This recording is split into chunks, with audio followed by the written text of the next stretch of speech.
Welcome to this video in which we will discuss the 5 types of compressors and a few of their differences like outlet pressure, quantity as well as quality of air, and their suitability. Let's start the discussion. What is an air compressor?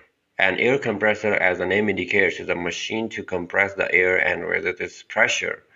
The air compressor absorbs air from the atmosphere and compresses it. Then it sends to a storage vessel under high pressure. Compressed air is applied for various purposes such as pneumatic drills, riveters, road drills, paint spraying, starting plants, jet engines, and air motors, and more.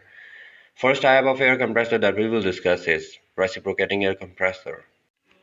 Reciprocating air compressor is a type of positive displacement air compressors that uses a piston.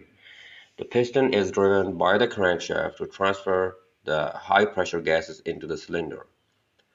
Quantity of air. The maximum discharge is about 250 to 300 cubic meter per minute. Pressure. The greater delivery pressure can be as high as 12,000 psi, that is approximately 828 bars, which is extremely high. Quality. It depends whether you are using an oil-free air compressor or with oil air compressor. I will talk about the quality a bit later. Suitability. They are suitable for low discharge of air at very high pressure. The next type is screw compressor. Rotary screw compressors are one of the types of air compressors that have two meshing helical screws with very little clearance between them. Quantity of air.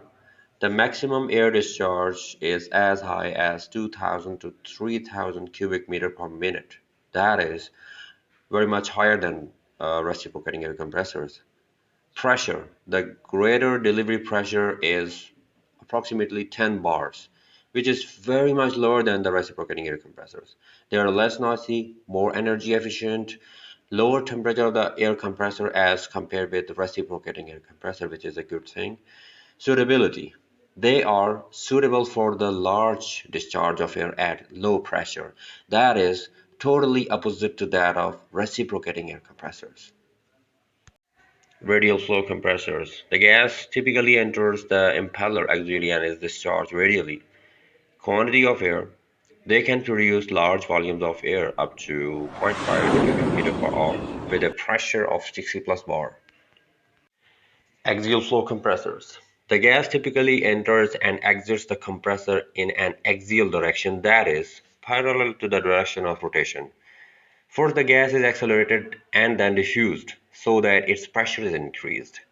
Axial air compressors are not typically used in construction projects but are instead found in high-speed engines on ships or planes.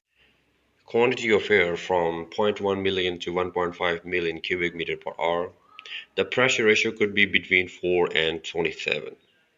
Flow rates greater than 15,000 cubic meter per hour. The choice of a multi-stage axial compressor is relatively simple. Let's talk about the quality of air. Well, it is important to understand the difference between an oil-free air compressor and an oil-lubricated air compressor. You can consider that many air compressors, such as reciprocating air compressor, come in two forms. The first form is oil-free air compressor. It does not affect the quality of air because oil does not mix with the compressed air. The second form is oil-lubricated air compressor. Oil gets mixed with the compressed air and hence the quality of air is compromised. Oil-free air compressors are generally more expensive. They are the only option for the clean manufacturing of compressed air. If you find this video helpful, then please hit the like button and subscribe to my channel, and if you have something to say, then leave a comment. Thank you very much.